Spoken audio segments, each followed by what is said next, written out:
Welcome to Hail Varsity Radio, the voice of Husker Nation. Insight, opinion, expertise, with the biggest and best names talking Nebraska across the state. Join the show on Twitter at Hail Varsity and at Schmidt_radio. Call in at 402-466-ESPN or 1-800-825-5865. Here's Chris Schmidt.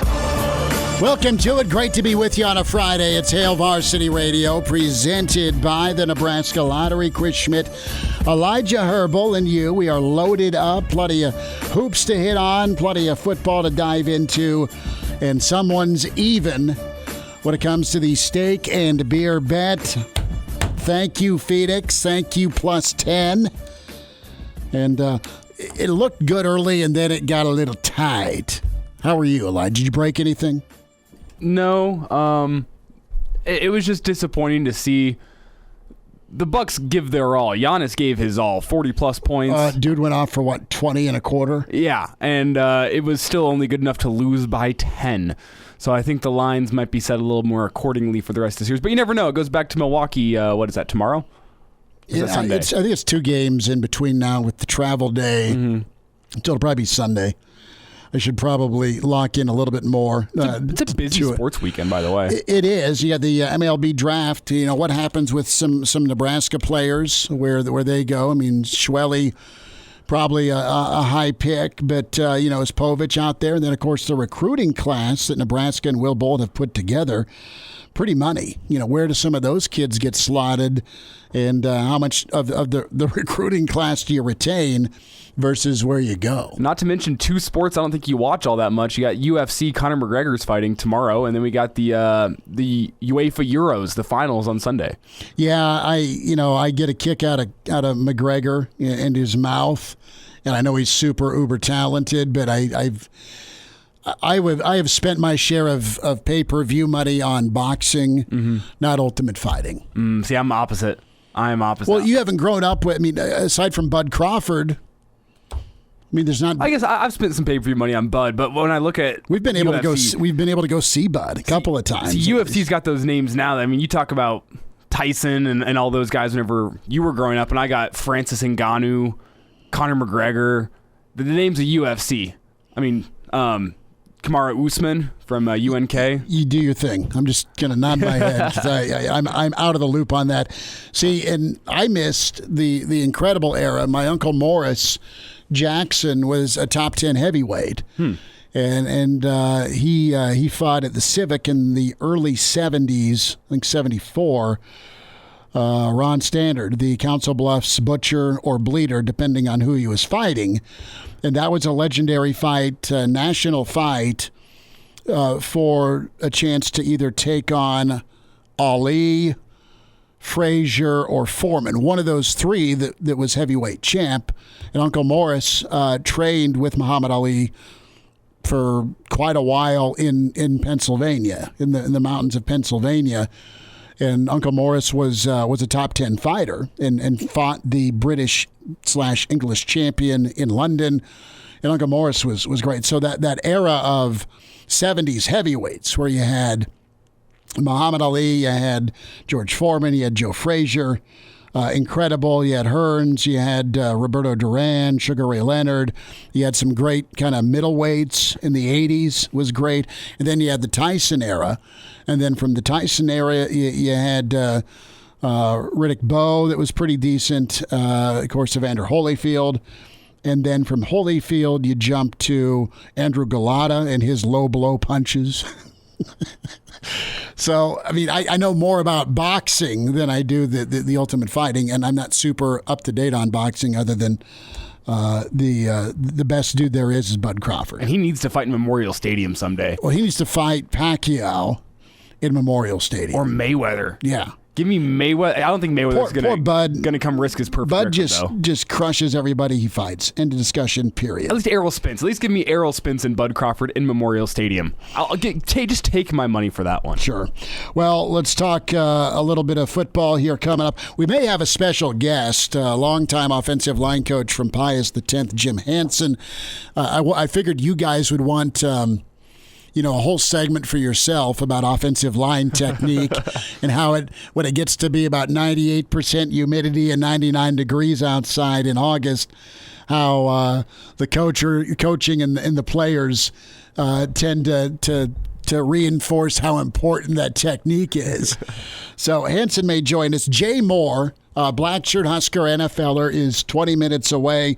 Jacob Padilla will join us, get his take on Nebraska's new addition in Verge, as well as let Jacob smile about his Phoenix Suns. Derek Peterson, Dr. Petey, going to be with us in hour 2. Numbers to dial up, 466-3776, 466-3776, 800-825-5865. Those are the numbers. Give us a follow. Find us on Twitter at Schmidt_radio. Chris Schmidt at Herbal Essence for Elijah Herbel. Can email Chris at HaleVarsity.com and email yesterday from GLC.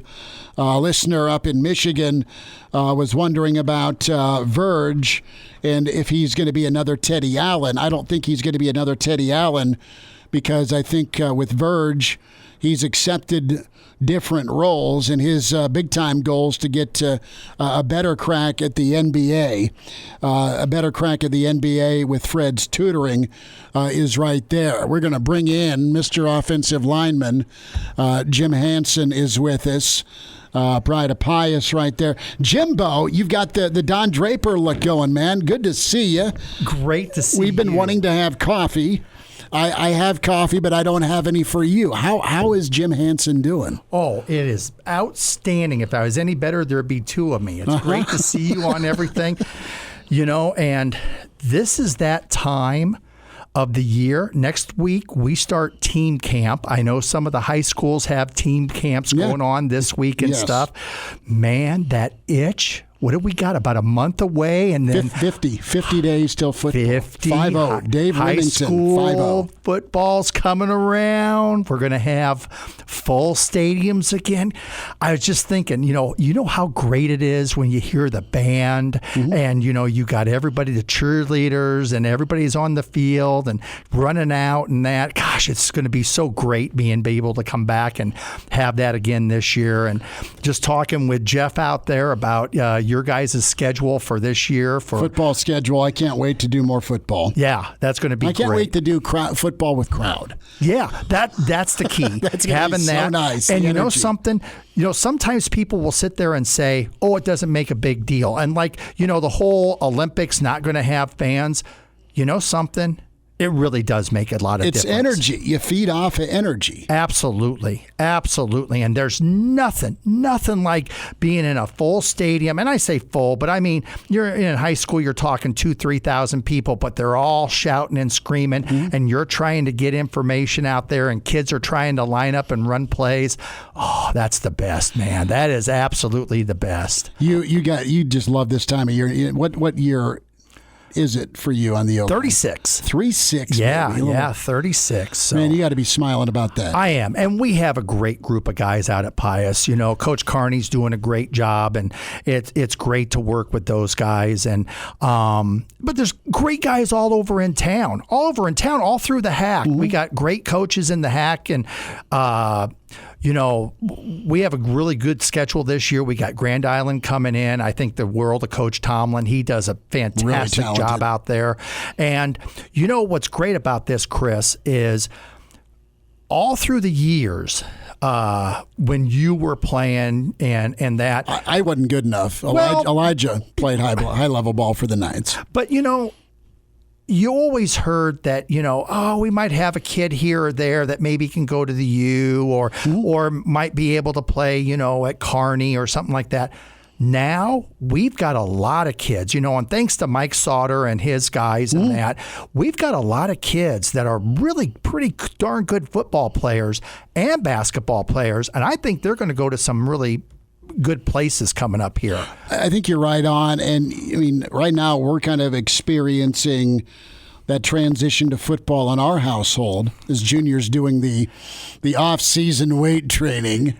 Is that now? Is he? Can I count on him being a really good-looking, smart lineman guy, or is he going to be a guy that wants to try to touch the ball? He has Schmidt feet. So you do that math. You need to tell him. Which means his feet aren't good enough to be on O-line. He's taken a year or two off of playing Manzito. Yeah. That was the midget ball he played. Now he's playing he wants to play freshman ball. Right. He shook me down for, Dad, these Adidas are going to be great. Look good, play good. Sure, son. And so we'll see what happens. But I love that his efforts there, his intensity's there. Whether he sees a snap when the game's still in doubt or not, I'm just glad he's doing it. He's still pretty multi-sport, football, baseball, basketball. And he's gearing up, doing weight training for football. Well, I hope that Lincoln is such a great He was sports town. about 5 years old when he got his first Pius cap from Uncle Jimbo. I wonder where he got that from. That's true. So has it. Lincoln is such a great sports town, and the thing that I tell people all the time, with the 2 new high schools that are going to open up, we need to find about 150 more football players that currently are not playing football in this town so that we can have varsity programs. And so I really hope that kids still like football and still want to keep going out and playing and that. And I hope your son goes with the offensive line so that you can tell him that if he touches the ball, something has gone drastically wrong with the play. It's your man that caused the strip. Put your headset on because this thing isn't working. Did you go to Radio Shack and get any of the transistors? Better now? No. Let's check something out here. Yeah. You try those other pay the headphones over hamster there. for this week to be able to run and get everything here? I know those ones that you're handing him work now. Yeah, let me turn them down so your ears don't bleed, Hansen. Is this better? You got me now? Very. I hear Elijah just barely. Barely. Okay, better now? Boy, what? This it really is. Is this like out of your basement or something? No, I don't hear anything. You don't hear Elijah? No. That is god-awful. Well, that's good because I'm not talking, so. That's fine. Okay. Well, see, it's going in and out. Okay. We'll just sign in like, Sparky's over at third, telling Pete to choke up here on the 3-2 fastball. So the lineman part, I think linebacker's where the monkey wants to play. Well, that'd be awesome, and having, like I said, encourage those kids. And, sometimes I hear from, sometimes it's my sister-in-laws, sometimes it's other moms of kids, and they want to know how safe football is. I want to tell everybody out there, high school football has never been safer than it is right now. We've got great trainers at all of the schools. I think the world of Drew Irks and our trainer out at Pius. They're at every practice. They're at the game. They monitor those guys. It's no longer like it was for me, where it was, rub some dirt on it, or drink a cup of water, salt water, run back out there, and I still remember one time I was playing for prep, and I was playing a JV game. We're playing Central, and boy, I got my bell rung, and I ran off the field, and I was standing on the sideline, and the coach tapped me and goes, "Son, you're on the wrong sideline." And so the play got done, and I ran across to the other side. So you made it. I did make it. Jim You're Hansen's just doing some with scouting us. over there. Yeah, scouting for sure. Jim Hansen's with us, offensive line coach at Pius. Good to have him in studio. Well, can I just add to that point real quick? Yeah, this is ringing your bell. A fact I just learned is that football isn't even the top concussion sport in high school anymore. That's girls soccer and wrestling are both above football in terms of the rate of concussions, which was just a wacky stat to me. I didn't think that could be real, but it is true. It is. Jimbo. And I had a daughter that played soccer, and I can attest to it. That is a true statement. Okay, we got about 2 minutes here. Jim Hansen's with us. The line is down to 8.5. Nebraska favored against Illinois. And the week one lines are out here per South Point, Las Vegas. Got to pick them between Stanford and K-State, -5 Wisconsin, Penn State, Bama -17.5 against the U, Clemson -4 versus Georgia, LSU -4 at UCLA, Notre Dame -9.5 at Florida State. I mean, this is the week one. Nebraska's, of course, week 0. How you feeling about the Big Red, or do you need more time? I need a little bit more time. And I've said this before, and I think I told this to you. I really think that this first game is the key game of the year. You want to talk linchpin? Yes. It is. And I say that because, we do have a lot of returning guys. Our defense ought to be markedly better. Mm-hmm. And we have a returning quarterback that should be well versed in what is needed to be successful. And so, yes, it's on the road, and I do kind of need to see, and I think we all need to see that we perform better in an environment that's not our own. And I hate to say it, but if we have a great game against Illinois, it's going to be a lot of excitement for the other home games here. And then we could be 3-0 going into Oklahoma. And, who knows what happens then. But if we go down and we lay an egg, then, a lot of people will be... The grip starts. Yeah, it will. It really is absolutely. Can you start off, get a win, whether it's by 3 or by 13, but play good football, play clean football, get your 2 wins at home, go leave it all out there on the field in Norman, come back, go beat Sparty on the road, get to Northwestern with a chance to go to 5-1. I always want to remind people, and this is really hard for a Nebraska fan, but Pat Fitzgerald said the hardest thing to do is to win a Big Ten football game. Mm-hmm. I hope we can do that. We'll see how it shakes out. Hansen, good to see you, brother. Absolutely. All right. Jay Moore is coming up. We'll check in with Jacob Padilla, Hail Varsity on a Friday, presented by the Nebraska Lottery. All-State, 2-year starter, and rush in for the Big Red and NFL vet. Who's Dudeness or Duder or, El Duderino if you're not into the whole brevity thing. It's Blackshirt Jay Moore with Hail Varsity Radio. Back with you, Hail Varsity Radio, presented by the Nebraska Lottery. I'm just going to let the boss do his thing here. And it's awesome to talk with Blackshirt Husker NFLer Jay Moore.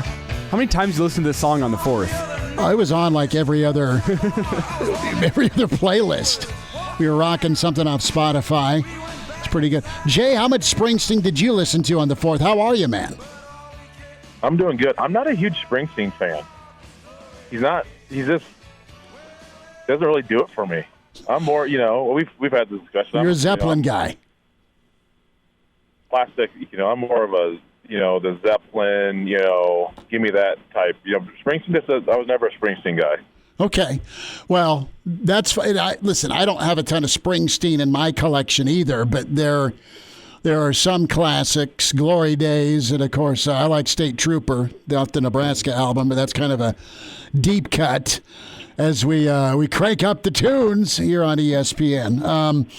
But no, you're right on with being the Zeppelin guy, Jay Bird. You and I both love Zeppelin.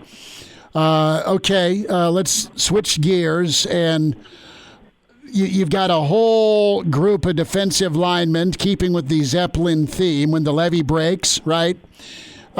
Whose levee's going to break on that defensive line? Who's going to have a breakout year for the Big Red on the D-line here this 2021 season?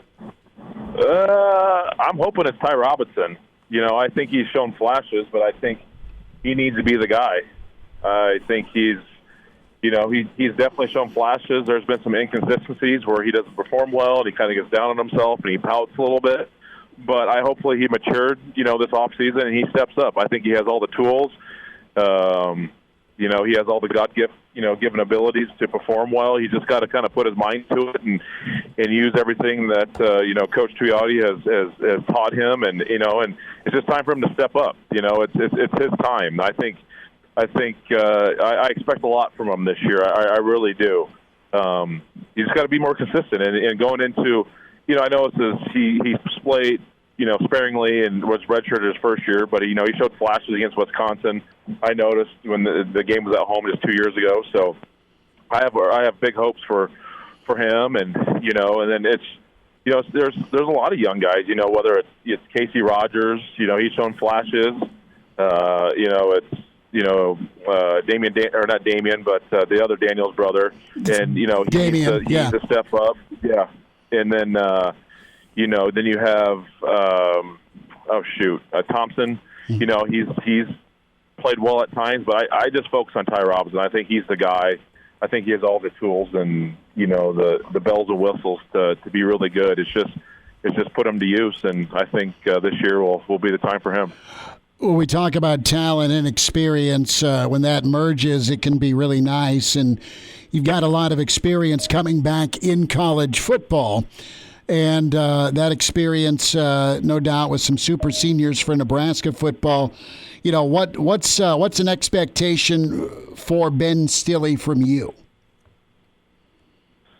It's tough. I mean, he's got an extra year. I mean, he hasn't been bad, but he hasn't been great. You know, so can he take it to another level, or is it kind of just status quo? Is this kind of what you see is what you get? And is he going to kind of take over more of a leadership role and help out some of these younger guys and help them get to what it is? But I don't know. Mm-hmm. You know, I would love to say that, yeah, he should be, you know, in consideration for, you know, not a first team all Big Ten, but hey, let's maybe sneak into the second, you know, or third team side of things and step up and play. But this is just this football team in general. I mean, it's flashes, right? You want to talk about offensive defense. A lot of guys show flashes, but it's a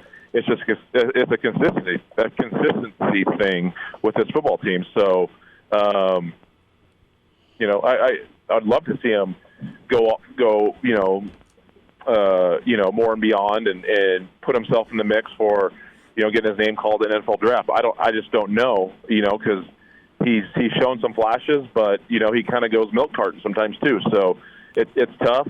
But, you know, he's been through it. The biggest thing, he's played a ton of live bullet reps, and that's what you cannot duplicate and replicate in practice. So I think you're just going to, you know, kind of what you see is what you get with him. And, you know, it's solid. It's just, you know, it's solid, consistent, you know, doesn't make too many mistakes, but doesn't make a ton of splash plays and you know, where he kind of pops off the field. But that's okay sometimes. Is that hard to flip the switch to go from playing safe versus being confident in your job? And as we always hear Coach McBride say, let it rip, right? Taking your game to that next level. Is that, obviously you have it rolling when that happens in your career, or maybe you don't ever let it rip because you're at your ceiling here. What causes a team to be so inconsistent, Jay? Can you put your finger on it? Because you're right, you've seen flashes, and we can do enough math to say there should be 7 or 8 wins the last 2 seasons. Yeah, I mean, a lot of it's trust. It's trusting the scheme. It's trusting, you know, your abilities. It's trusting, you know, what you see in front of you. It's trusting, you know, when I'm on with you, I always say, you know, the eyes are the biggest thing. Mm-hmm. You know, in Nebraska football defensively in the last, 4 or 5 years, they play with terrible eyes. Mm-hmm. You know, and, you know, if you play with good eyes, you're going to be, you know, if you're keyed into what you're seeing pre-snap and you know, it's just trusting it too. And that's a huge thing. But if, you know, and it's just not, I think this team just, when they make a mistake, they beat themselves up too much. You got to kind of forget about it and just move on. You know, there's 70 to 90 snaps in the football game. If you mess up one time, you know, hopefully you have 10 other guys that will pick you up and it's not too noticeable. But, you know, it's just trusting what your eyes see and what you see pre-snap, and, you know, it's just your pre-snap recognition. That's a huge thing of playing fast in football. You know, it's, you know, your splits between a tackle and a guard are tight, or are they wide, or are they tight between a tackle and a tight end for a D lineman, or, you know, why is this guy standing here? You know, it's just always asking yourself why. Why is this fullback here? Why is this wide receiver here? You know, why are they have this set into the boundary? You know, it's just why are these certain things? And it's just understanding the game. And, you know, when you've been around as long as a Ben Stille, you know, or a lot of these, you know, guys who are coming back for their 5th or 6th year, you know, you should know why. You should know that why, so you can shoot your gun. You can play fast. You can play with, you know, more reckless abandonment and go make plays. but sometimes you just got to do it and learn from it and just go shoot your gun. And sometimes you're going to mess up, and I know you're in big time football. You don't want to do it. Sometimes you just got to go try to make a play. And a lot of times when I was, if you don't, you always the term you're always told is if you're going to make a mistake, make it going 1,000 miles an hour. And sometimes that's a good thing. But a lot of these guys coming back to this defense, they played a lot of football and they played a lot of snaps and they've seen a lot of ball in the Big Ten Conference. And a lot of the same coaches and same schemes for the most part. So you should know what certain guys are going to do, what offenses are going to do to you, and you see a certain a bunch formation or a certain deal, and you've played against a lot of the same guys on the offensive line. You should be pretty comfortable and should be pretty fast and physical up front.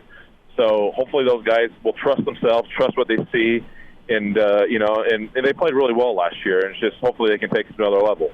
Yeah, you talked about making your mistake running 1,000 miles an hour, and to me, that's just JoJo Domann. But who I want to ask you about is the guy who's become a fan favorite. That's Garrett Nelson. What do you think he needs to do to be able to see the field with a bit more consistency and make more of an impact for the defense? Because it seems like he's got the passion to make it work, and he also makes his mistakes going 1,000 miles an hour.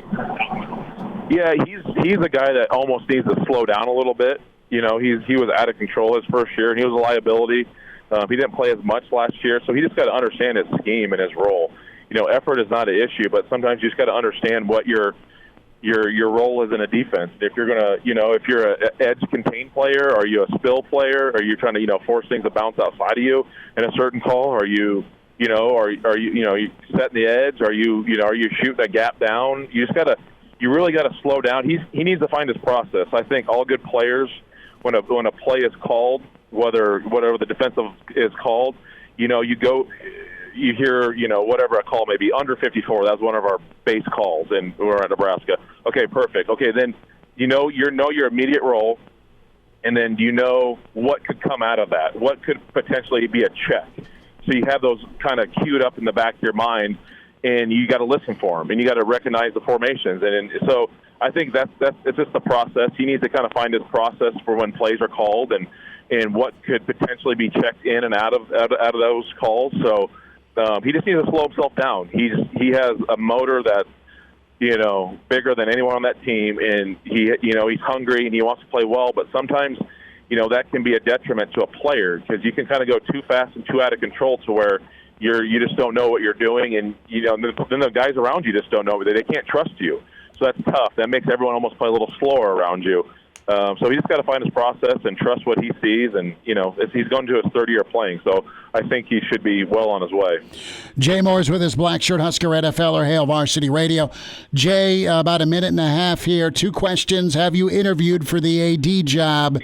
2, if you become AD, would you allow box wine in the suites? I have not interviewed for the AD job. I would take it if they offered it to me. And yes, box wine would be definitely available. Okay.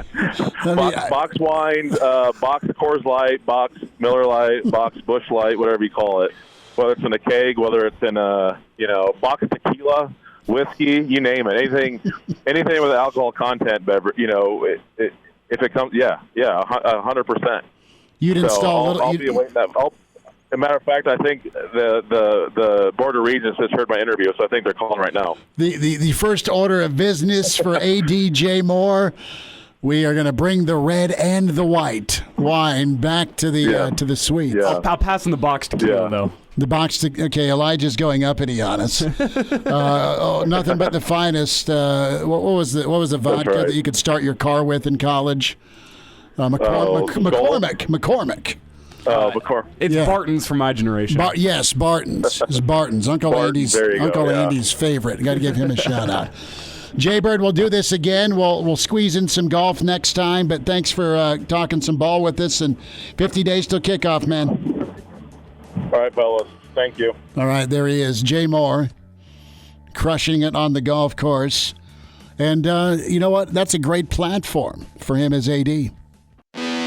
Chime in 402-466-ESPN or email the show, Chris@HailVarsity.com. Just try me. Back to Hail Varsity Radio. Off and running on a Friday. Good stuff from Jay Moore. Coach Jim Hansen to get us kicked off.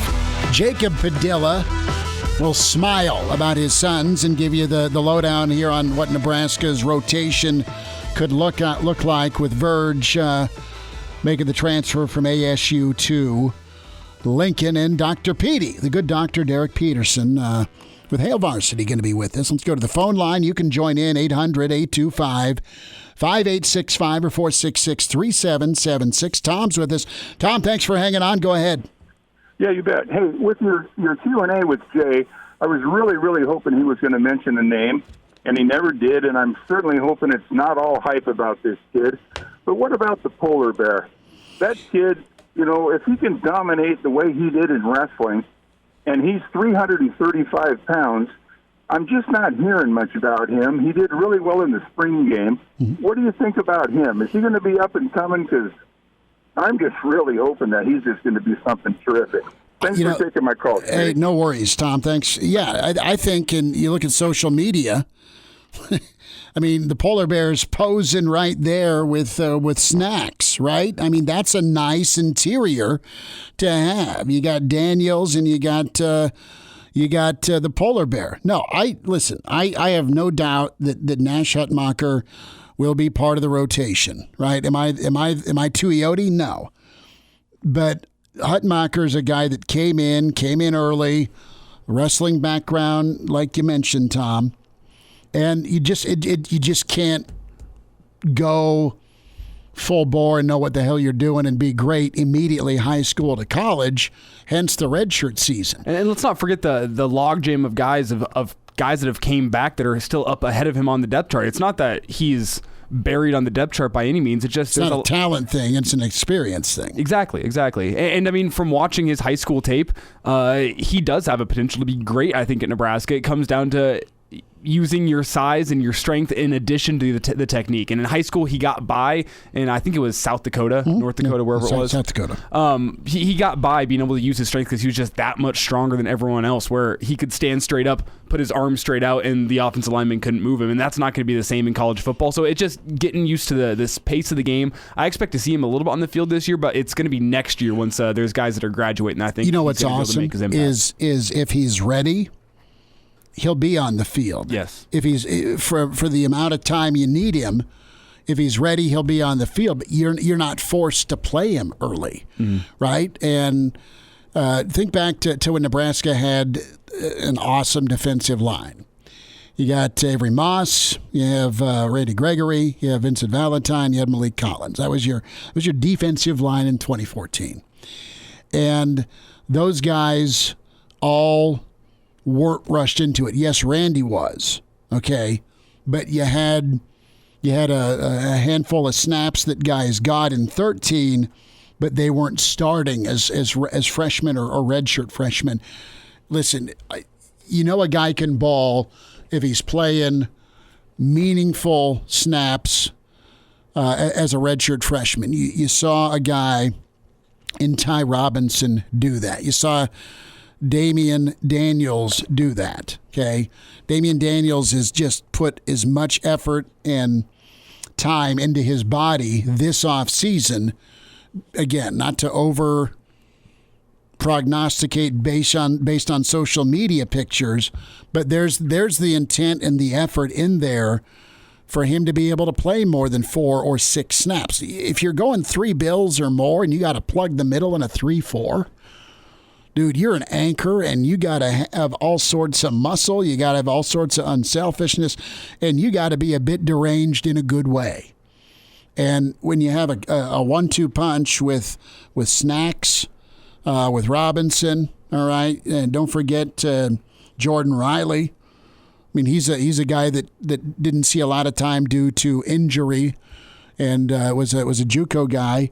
No, you have options. Roquan Buckley's another guy that they're going to season, and I think he could be really good. But to Tom's phone call, no, you're going to see the polar bear, and the polar bear will get on the field. The good thing is you don't have to throw him out there before he's ready. You can get him ready, let him learn, let him get better through live game reps. That's another thing Jay hit on. You still have the Stillies of the world. You still have you still have Ty Robinson. You've got Casey Rogers. You've got some dudes that have been through the wars, and I think could be a strength of your defense, one of the strengths of your defense.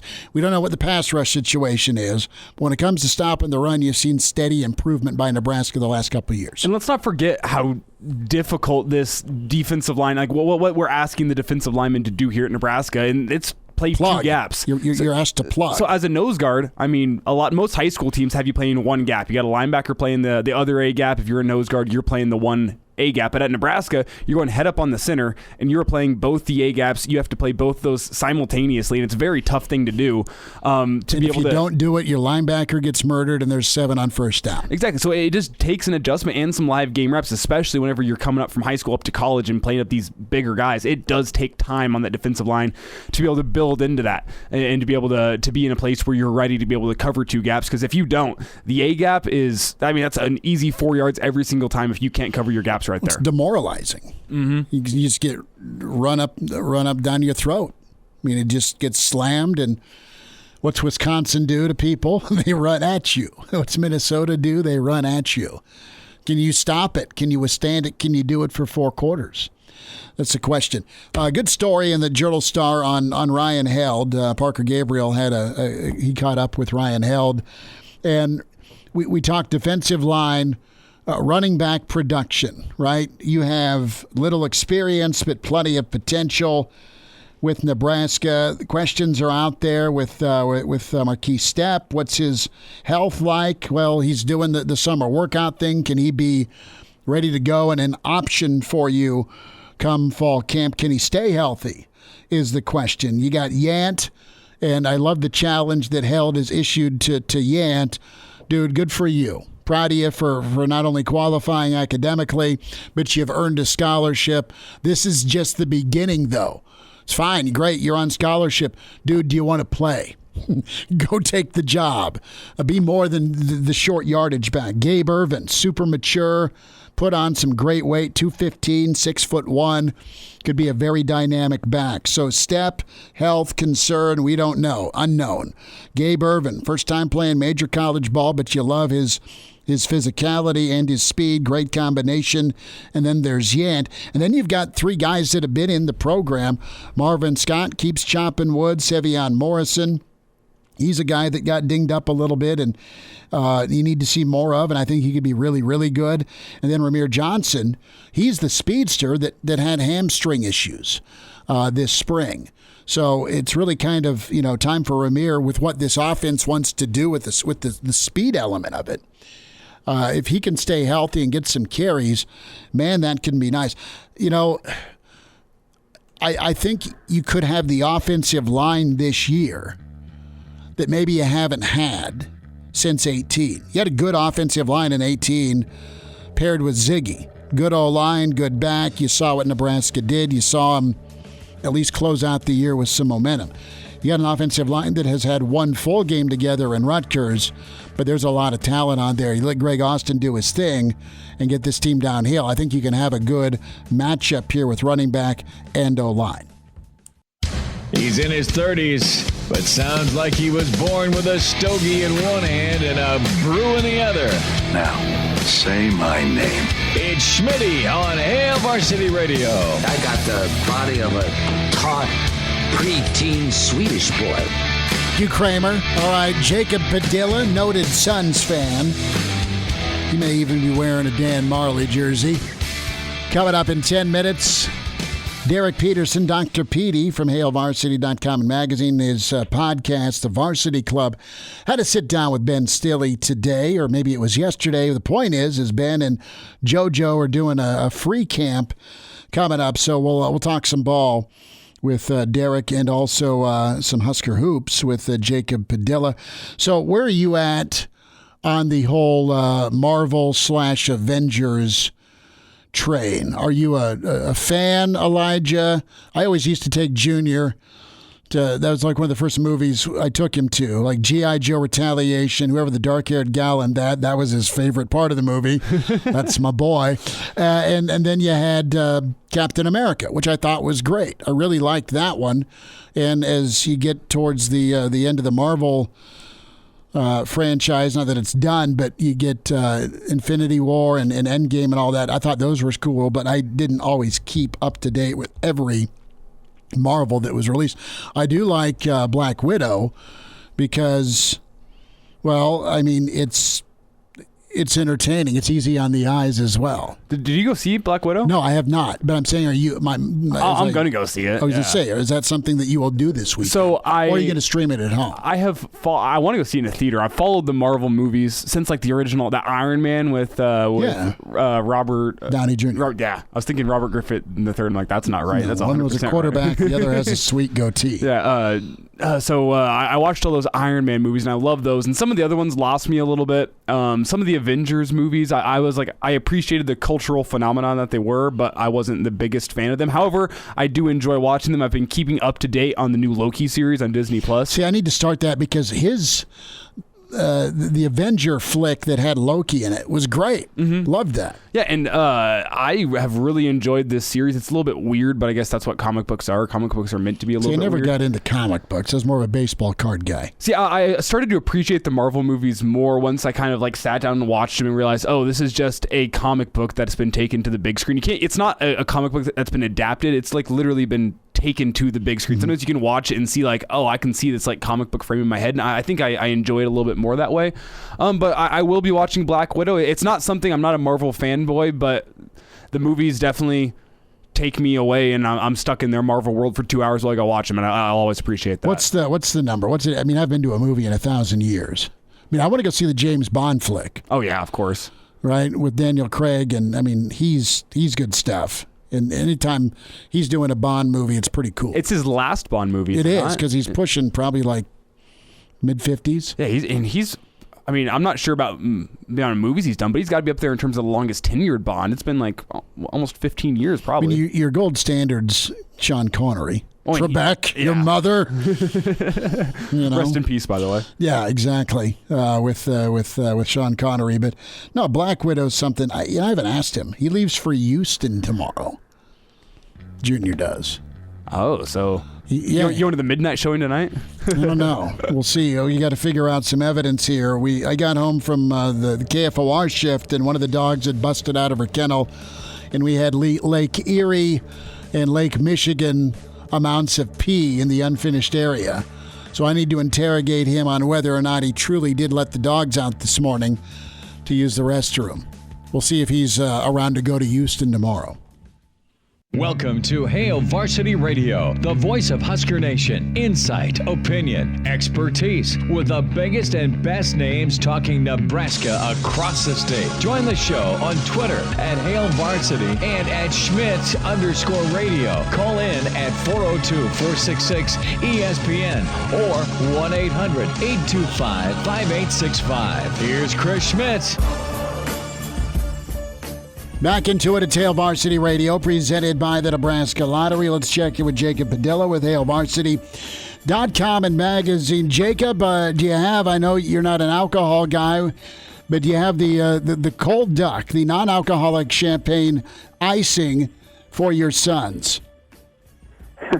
Hey, we're taking this one game at a time, Chris. Come on now. You're not a player or a coach. You're a coach, but I mean, you're not with the Suns, not yet anyway. So you can dream a little quicker, can't you? You can project that this thing's in the bag, right? Yeah, especially with the way they won that second game, where a lot of things were not going their way, and they ended up getting a little bit of luck to break their way with some of the shots that Milwaukee was missing and some of the shots that Phoenix made. Milwaukee, that's a game they probably should have won the way the game played out, but the Suns just found a way to get it done. And if they're going to win that game, then I feel like they've got a pretty good chance to close this thing out here in 4, 5, or 6 games.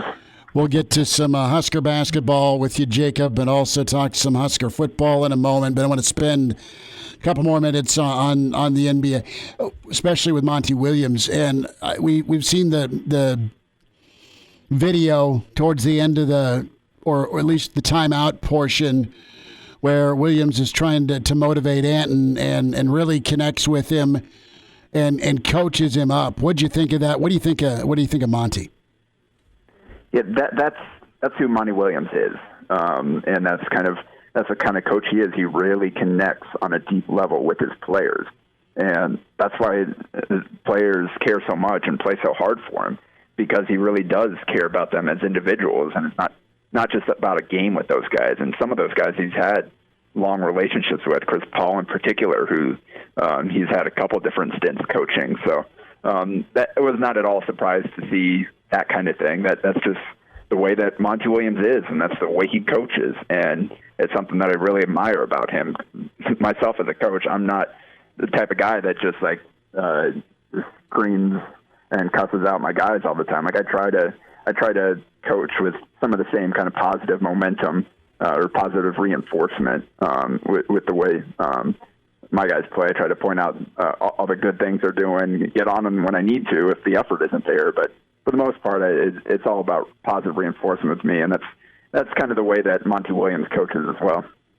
Yeah, and Monty Williams has become one of the top coaches in the NBA, at least in a lot of circles, after this season, especially what he's done in the playoffs.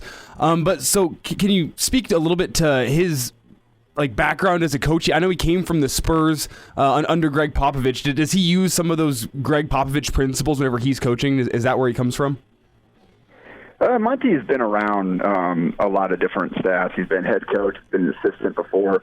I think he's kind of learned from his different stops throughout the NBA and picked up little things. As we saw him again back with New Orleans, he was an assistant with Philadelphia before he signed with the Suns, and spent an assistant with Portland, and is the associate head coach at Oklahoma City. So he's had a few different stops, and he had a solid stint with the Hornets, but wasn't able to kind of break through and really win at a super high level. And I think he learned from kind of the last few stints he's had as an assistant to where is now as a head coach, his second chance in that lead seat.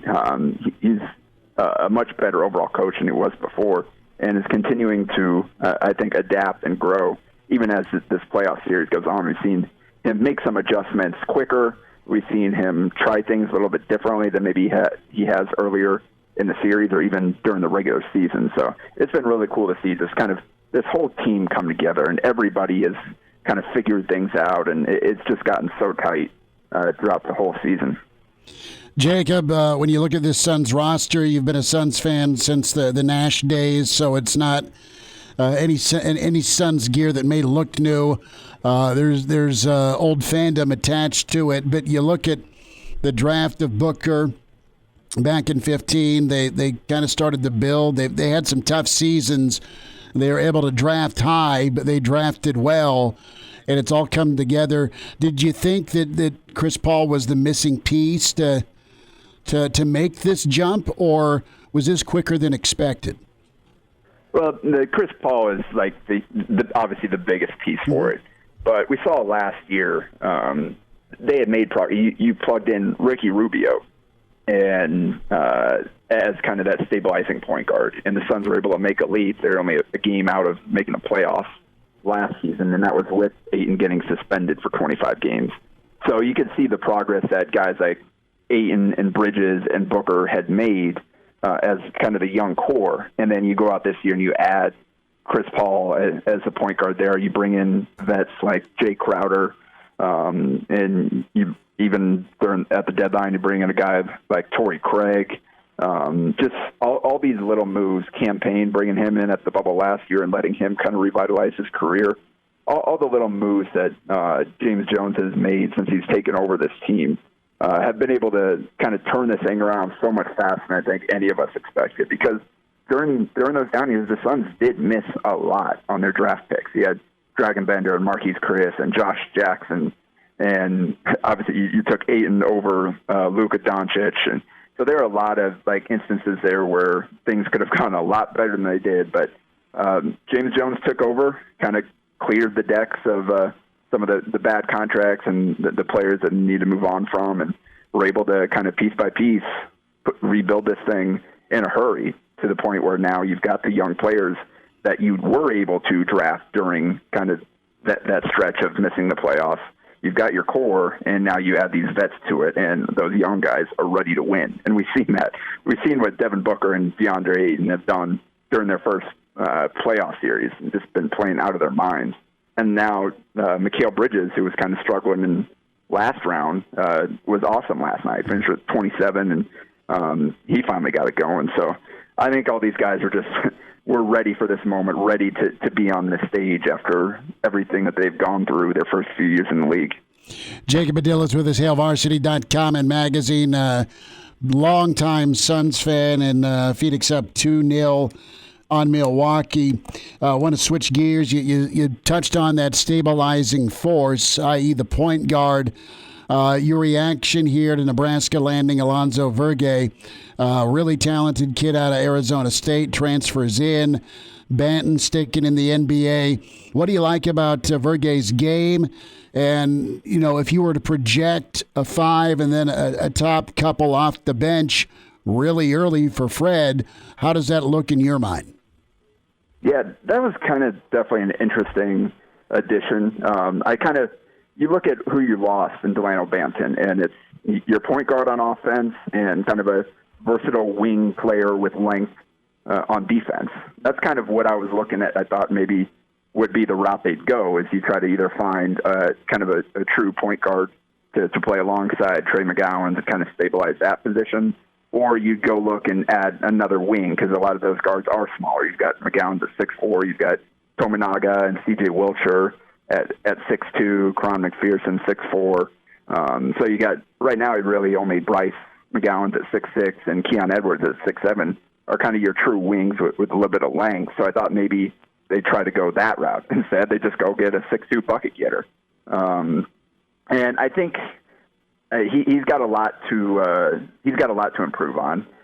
Verge can obviously have 43 in a game. He can definitely get buckets, but he has not been able to shoot the ball at a great rate in his Division I career, at least. He shot it well during his time in JUCO, but a little bit different shooting at the D1 level, especially the high major level. So I think he's efficiency-wise, he still leaves a lot to be desired, and I think that's something that Hoiberg is going to try to coach out of him, try to put him in better situations, try to get him to understand where the shot should be coming from. And I think the thinking is to give guys like Wilcher and Tominaga and some of these younger guys a chance to kind of adjust a little bit more and kind of get their legs and figure it out, as opposed to throwing them into the fire right away. And then it also provides, I think, a little bit of help for Bryce McGowan's, where now you've got another guy that defenses have to account for out there that's going to go, is capable of getting 20 or 30 in any given game. So I think that's kind of where he fits in here. Gives you a little bit more experience. It's a one-year guy, so you're not kind of taking up scholarships for next season in terms of recruiting. So they're still able to go out and kind of prioritize some high school guys on the recruiting trail. But he can step in and just be another proven scoring option in that backcourt. Verge's a guy with a lot of experience off the bench down at Arizona State. So do you think he's going to step in and be a bench guy here in Nebraska, or do you think he's going to get some starting minutes? What do you think his role is going to be next year?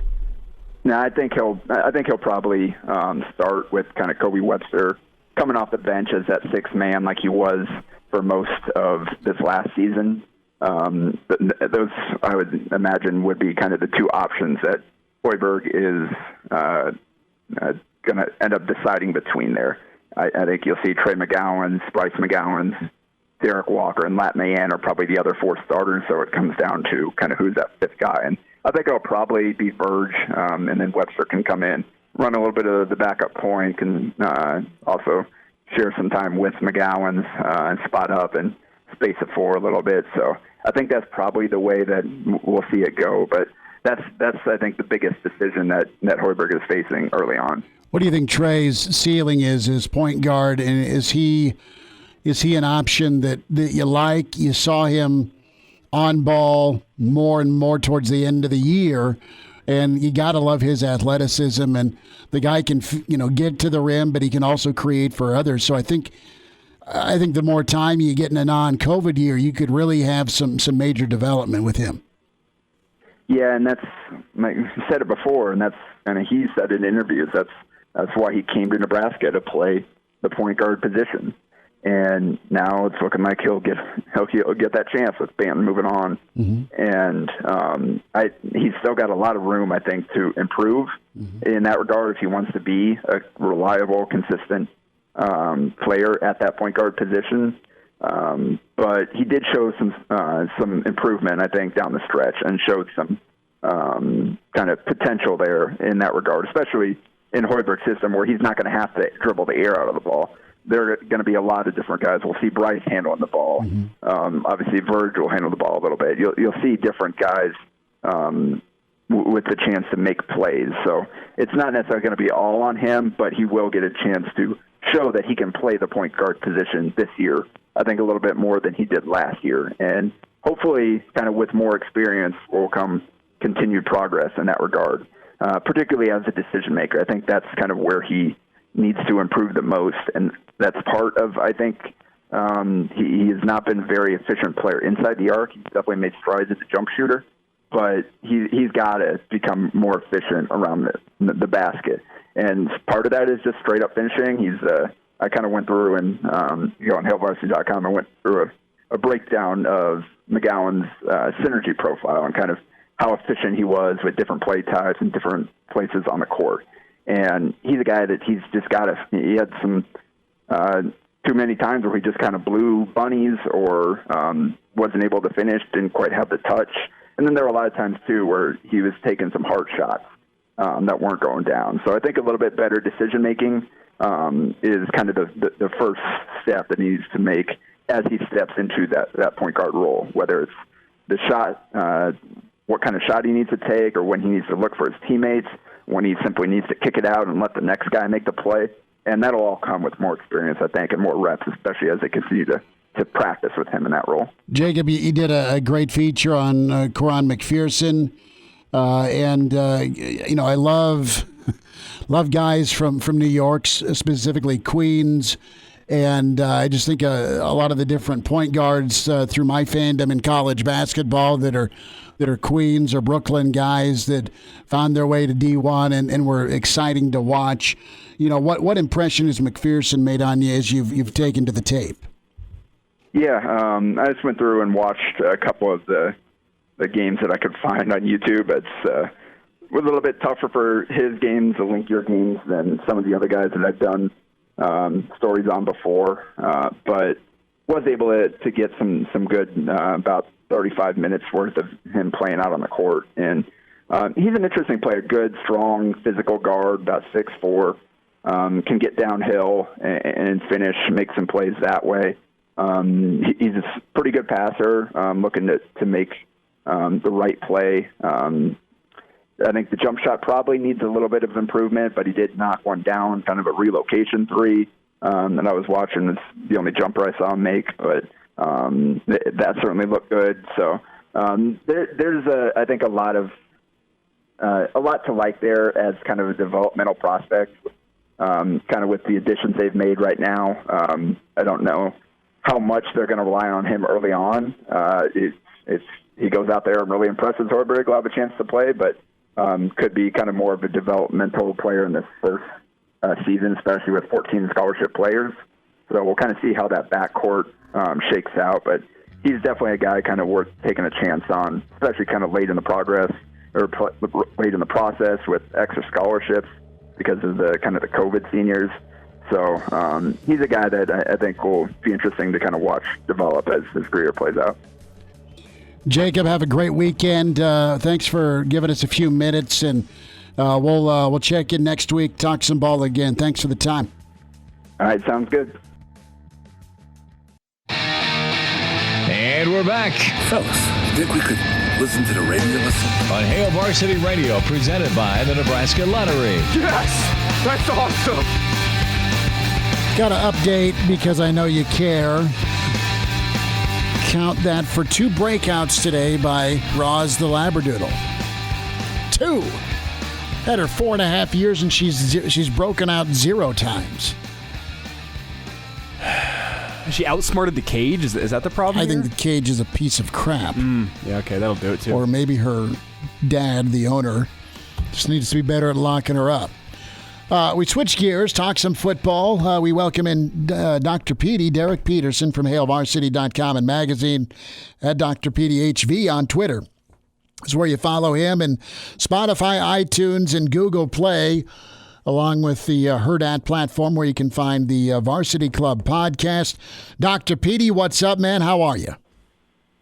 Hey, buddy, I'm good. So I don't know if this is true, but it feels like it's been a hot minute since I've gotten to talk to you. It's good to hear from you. It's been like 3 weeks, right? I mean, Des Moines 2 weeks ago.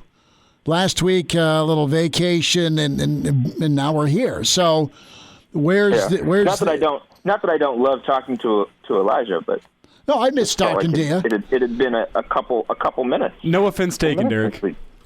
Good. Yeah. So, I mean, I think we did admirably without Chris last week, though. I'll say that. We'll keep that chant going. As we had to kill my mic because I started sneezing like I've had 7 cocktails. I've had 0. But I'm serious. I just started losing it here. I want to start off with your Varsity Club podcast. Really cool thing that JoJo Doman and Ben Stille are doing when it comes to kind of paying it forward. You had a chance to talk with the big man on the cover of the Hail Varsity yearbook, Ben Stille. Give us a quick thought, and folks, please go listen to the Varsity Club and catch up with Derek. But how was the sit-down, man, and did you sense excitement beyond this upcoming camp? Do you think Ben's ready for the year? Yeah, it was great. Thanks for directing people to the podcast. Aaron and I got to talk with him a little bit. Ben is always a great interview. He's just a great person to talk to. Super, I'd say intentional, which actually is a word that Aaron uses to describe him a ton. It didn't surprise me at all to find out that one of the first things that he's doing in this NIL space is something that like gives back to the community. Him and JoJo sort of had this idea together to start up a camp. JoJo's parents have run a camp for similar age groups in Colorado Springs for a long time, and so they're kind of helping them with some of the logistics of it. But they both decided that like this was something that they wanted to do. I'd asked Ben, like, you talk to guys about like what they did before college, getting ready for college, things like that, going through the high school process. A lot of guys will tell you that they went to former NFL player X or current NFL player comes back to hometown, hosts his own camp. A bunch of kids come out. It's a cool experience for the kids. I asked Ben if he got to go to anything like that. He was like, well, there's not a ton of former NFL guys in the area, specifically not from Ashland. But I joked with him. I was like, hey, in 20 years, like, that'll be you. Kids will be saying, I'll ask a kid 20 years from now, whose camp did you go to? And they'll tell me Ben Stille's camp. And of course, Ben laughed at that. He's a guy that has coaching on his mind for once his playing career is done. He's a guy that seems like he's just a really good person to be around, a person to learn from. So for him and JoJo, JoJo the same. I'd say the same thing about JoJo as well. So for the two of them to be the ones hosting this camp, they'll get some help from some other Huskers. I thought it was, it made a lot of sense. Derek Peterson's with us, HailVarsity.com and magazine, Varsity Club podcast. Well, he's always been a good chat, and his heart's been right there. And selfless is absolutely how I describe him. We started talking a little bit about the defensive line and had a listener chime in, and I want to get your take on it. Role for the polar bear this year. What do you think is a fair expectation? You've got a number of guys that are uber talented on that defensive line. Stille, of course, Daniels, Rogers, Robinson. But Polar Bear is a guy you hear a lot about. You've got Reilly as well that is going to be back in the trenches, and not easy to be great or dominant in a 3-4, but if you are, awesome things can happen for your defense. And overall, that front seven, I think, can continue some momentum. But specifically the line and Hutmacher here, what are you thinking we see or hear from him this upcoming season? Yeah, first of all, I agree with you that their defensive line can have some success this season. For Nash specifically, I think they're getting to the point where like this defensive line is kind of what they want the rest of the roster to look like in terms of depth, where like everybody is super excited about Nash. They were super excited about him when he was a commit going through the recruitment process, getting on campus and things like that. And he looks, physically really capable already. But I think, I would be pleasantly surprised if he's playing a big role this fall. You just look at the guys that are ahead of him, they could and probably should, just for the sake of his development, get him some snaps here and there where they can. But you talk about Damien Daniels, who I think is going to have a big year. He was number 3 on my 10 most intriguing guys for the season, just because of sort of the off-season work that he's done. I think he's going to have a big year. And if the body reshaping a little bit leads to him being able to be on the field more, then you talk about a guy like Jordan Reilly, sort of being that primary backup at the nose tackle. And then, I think like Mosai Newsome is another name to keep in mind. And, when you start looking at like defensive ends and things like that, they pinch Ben Stille and Ty Robinson in pass rushing situations, or they bring Casey Rogers onto the field. They got a lot of guys. They've got good depth on the defensive line. And so for a guy like Nash, it's not a bad thing to like be still a year away. Because then when you're finally able to get on the field, you are, somewhat seasoned at that point in terms of your strength and conditioning, and you learned from the guys that were ahead of you. So like if he gets onto the field, then, he wowed people in fall camp and was super impressive and deserves to be on the field. And that only means good things for them moving forward, but also for them. It's another sort of talent evaluation and developmental win for them, which they have several of on the defense now. But if he's not out there a ton, it's not like he's behind schedule or anything like that. I think, what they want for most of this roster is for, it's going to, and specifically on the offensive and the defensive lines, guys are going to come in and you're not going to hear from them again, really in a major kind of way for another, 2, sometimes 3 years. That's the way it used to be around here. Mm-hmm. And I think with Frost at the helm, with Chenander sort of running things defensively, that's kind of, a benchmark of theirs that they want to try to get to, I think.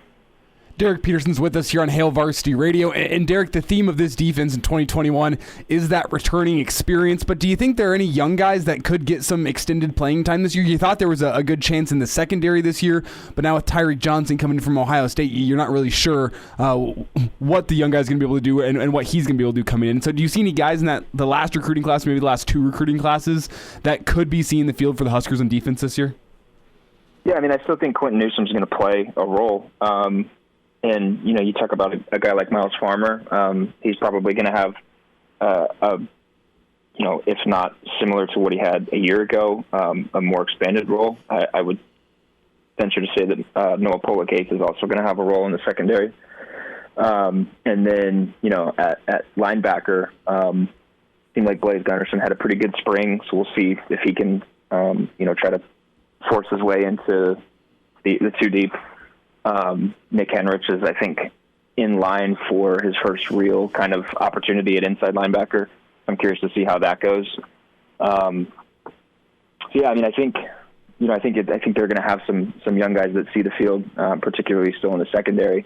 Getting Tyreek to campus was a big win for them, and it was a nice endorsement of still how sort of powerful the Nebraska brand is and an endorsement of their program.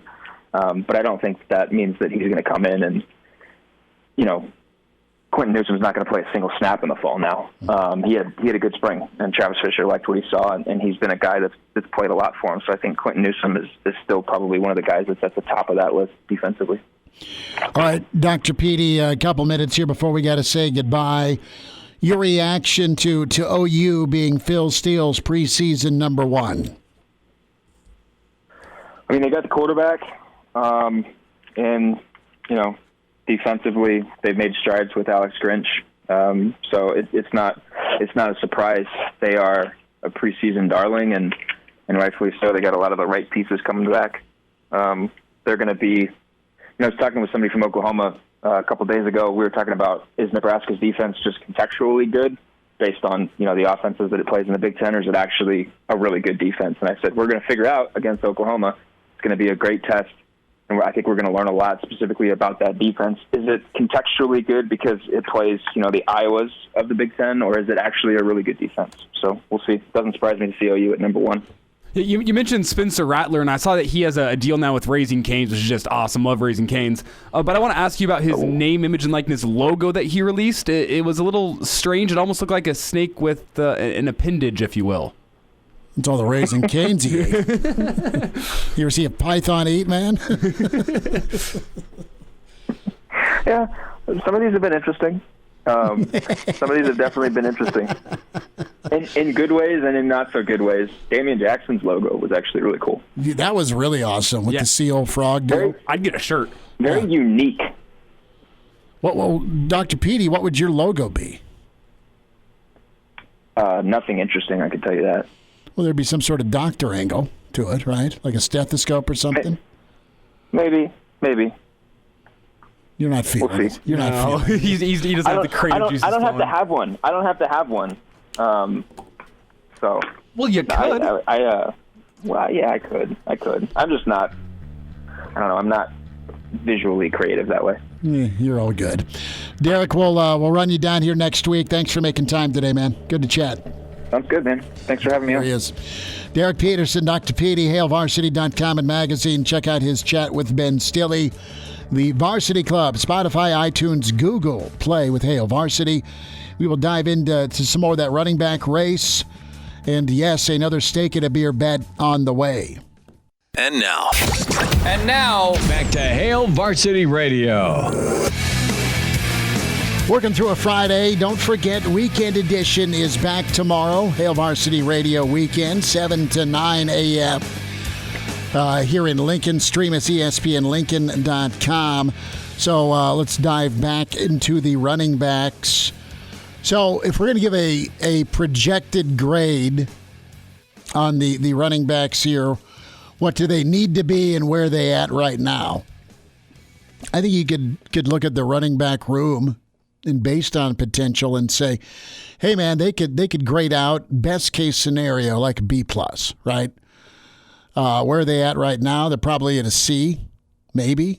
I mean, after last year, whenever a quarterback is the leading rusher on your team, that might be D territory, especially whenever the leading production you have at running back is now gone. Fair. I mean, if you look at the Hail Varsity yearbook rating, out of 10, you've got him at a 5. 5 out of 10. Strength, you got a deep room. Mm-hmm. You have different skill sets. You got different body types. Weakness, that dreaded E word, experience. But listen, you've got the speed guy in Ramir. You've got the experienced guy that when he was healthy, ding, ding, ding, Step could be a nice bruiser, Big Ten style. And then you've got what else you can sprinkle in, guys like Sevion that have been here that you're wanting to pop. Same with Marvin Scott.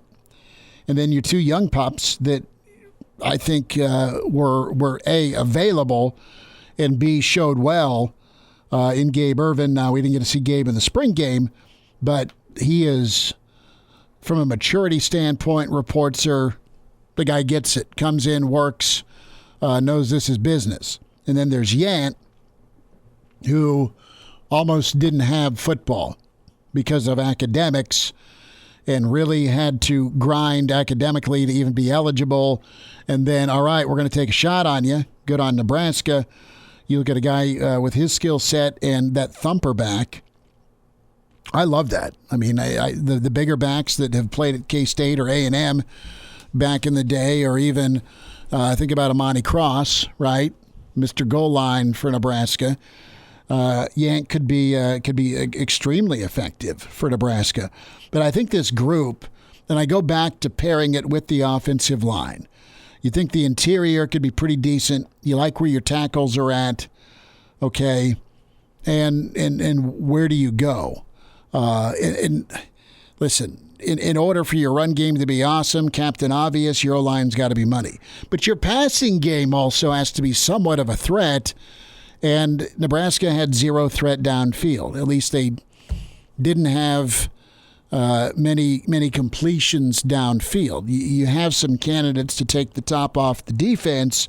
And, oh, yeah, by the way, you got that seam route working with a couple of really good tight ends, right? Austin Allen could have an incredible year. Excited to watch him play.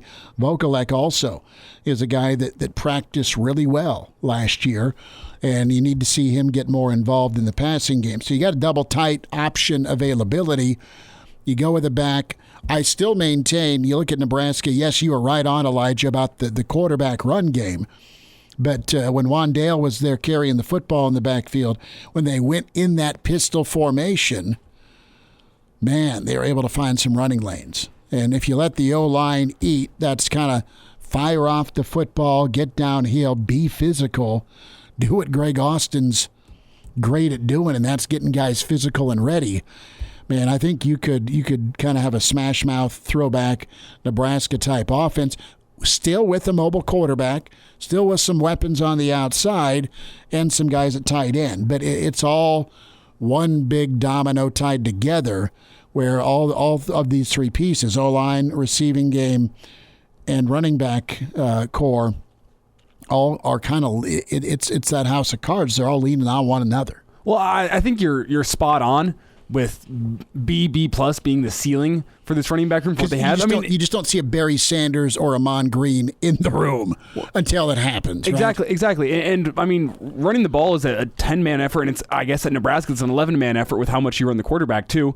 And I think they have the pieces they need at offensive line. I think they have some bigger-bodied guys at receiver that have the potential to do some better blocking downfield. I think what you need is a guy in the running back room to step up and demand that lion's share of the carries. Who's that guy that's going to step up and is going to be the guy that Nebraska fans are going, why aren't you just handing him the ball? You need to have that guy that is going to be your 1A back. You can have a 1B, you can have another guy you turn to, but you need to have a guy a la Divine Ezigbo a couple years ago where you're going... Just seize the job. Yes, you need someone to come in and seize that job and not just split carries. You need somebody who is going to be getting most of the carries. Well, and we're going into year 4, right? And what have we had the previous 3 years? You tinkered around with... And Mo did nice work. Mo Washington was a matchup nightmare where you could even split him out and still have Ziggy in the game. And Mo did work against Wisconsin's linebacking core. Mo did work against Iowa's linebacking core. Really nice mismatch for you. You can still have that. But you fast forward to 19. I mean, you lived and died to the detriment of your running game, force-feeding Mo. Mm-hmm. You just did.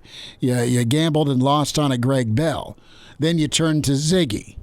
Okay? Well, let's pick the right guy in 2021.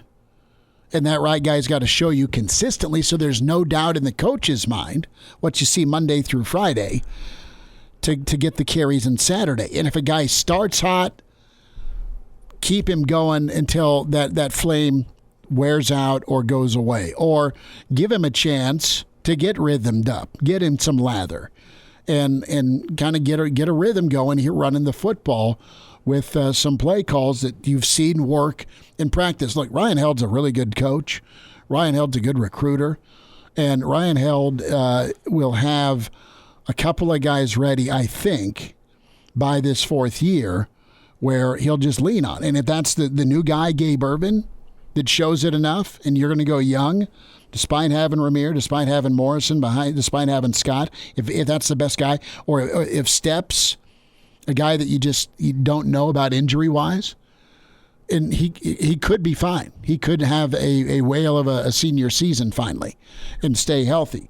But you know what? Based on what you've seen in spring, and you hope it translates into fall when you kick off at Champaign, if guys like Irvin and Yant stay healthy and keep showing you what they show you, it's okay to go young and lean on them. You don't have to appease anybody going with a guy that's been here 2 years or was a high-star recruit or a guy that's now in his third year named Ramir Johnson.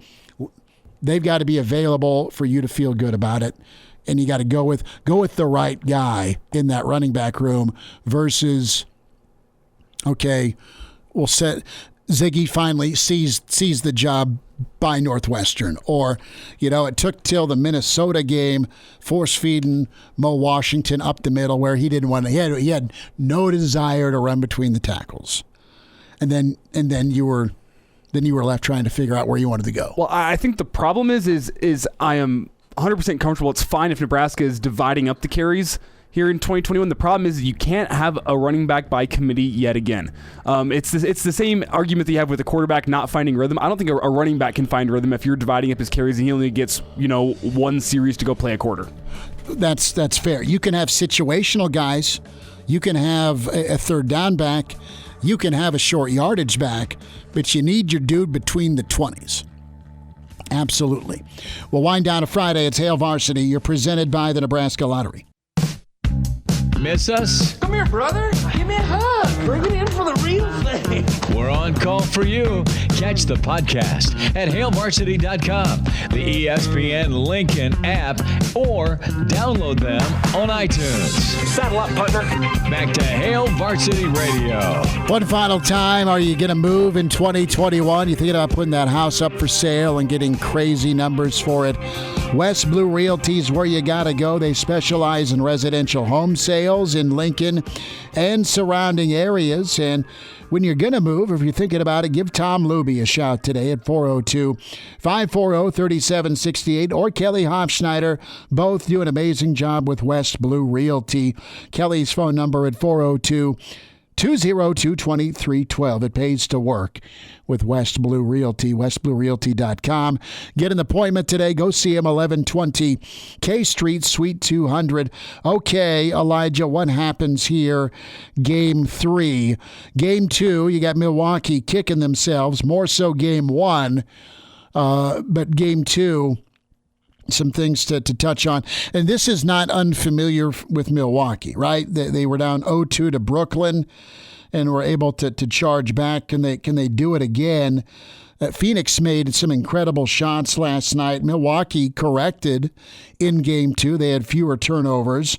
They had 7 more offensive rebounds. But when push came to shove, you just had too many good things going on with Booker and Paul. And the 3-point numbers killed them in game 1, not so much in game 2. The other side of this, too, Giannis needs more help. When Giannis was out, Holiday and Middleton really stepped up to close out Jersey. They have not, Brooklyn. They have not been anywhere near helping carry the weight these first 2 games. As we sit for Sunday, it's -4 Milwaukee. Does Milwaukee at least get on the board here on Sunday night? I kind of lean. They're a 4-point favorite? Milwaukee's a 4-point favorite. Well, and if you want to go Milwaukee, I'll take Phoenix. Okay. Yeah. Steak and a beer. Like a pick'em seems about more accurate here for Phoenix and Milwaukee. I just don't think that Milwaukee's going to win by 4. I think Milwaukee could win. Mm-hmm. But I see this coming down to like a last possession type thing. I think it's going to be a really good game. The Bucks have their game plan now after seeing what happened in game 1 and game 2, and the game plan is going to be feed Giannis in the post and get him some easy looks, and hopefully the Suns don't foul him.